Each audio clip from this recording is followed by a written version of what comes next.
hour of God's judgment. Revelation 14:6 and 7 tell of an angel flying in the midst of heaven and calling to all them that dwell on the earth, to every nation and kindred and tongue and people, admonishing that we, one, fear God and give glory to him, for the hour of his judgment is come, and worship him that made heaven and earth. Of course, this message debunks the theory of evolution. It will be noticed that this message is given the designation the everlasting gospel. Verse 6. Before Jesus completed his saving mission on earth, he said in Matthew 24:14 that this gospel of the kingdom shall be preached in all the world for a witness unto all nations, and then shall the end come. The Apostle Paul, whom Jesus converted from persecutor, Saul, Saul, why persecutest thou me?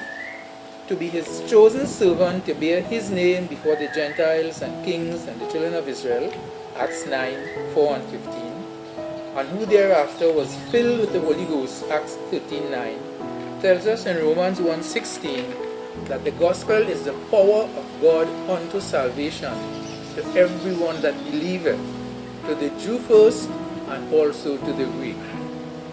Further, in Matthew 28:19 and 20, just as Jesus was about to leave earth to return to heaven to prepare places for his people in his Father's house, which has many mansions, he commissioned the disciples, including us who believe, to go and teach all nations all things whatsoever he commanded. We therefore see that the gospel is a saving message for all humanity as a witness, but the saving aspect of it is for those only who believe. God gives us the power to choose. Jesus testified that the Father hath committed all judgment unto the Son, John 5:22.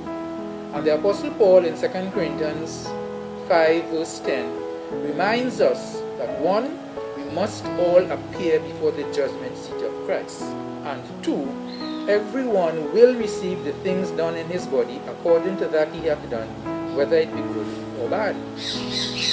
We all know that out of the abundance of the heart the mouth speaketh, Matthew 12:24. And Jesus again taught that for every idle word that men shall speak, they shall give account thereof in the day of judgment, Matthew 12:36. How shall we give account in the day of judgment? Daniel 7:10 furnishes the answer. The judgment was set, and the books were opened. Job testified that his record is on high, Job 16:19. And John the Revelator was inspired to let us know that the books were opened and judgment was according to those things which were written in the books according to their works, Revelation chapter 20 verse 12. How are the books written with our words, Matthew 12:36, and works, Revelation 20:12? Think of it. Angels are our ministering spirits, Hebrews 2:13 and 14. They deliver us, Psalm 34:7. They encompass around us as our guardians, Psalm 34:7, Psalm 91:11 and 12. They rejoice with God when sinners repent, Luke 15:10. They do more than that. That is why we are admonished to suffer not thy mouth to cause thy flesh to sin. Neither say thou before the angel that it was an error. Wherefore should God be angry with thy voice and destroy the work of thy hands? In other words, think before you speak or act. Death and life are in the power of the tongue, and they that love it shall eat the fruit thereof. Proverbs 18:21. Whoso keepeth his mouth and his tongue keepeth his soul from troubles. Proverbs 21:23.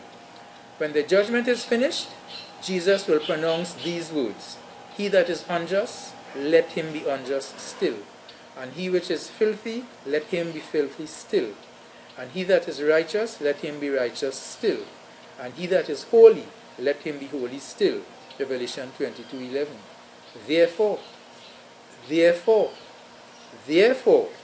fear God, give glory to him, worship him, keep his commandments, keep his 7-day Sabbath before Jesus pronounces Revelation 22:11.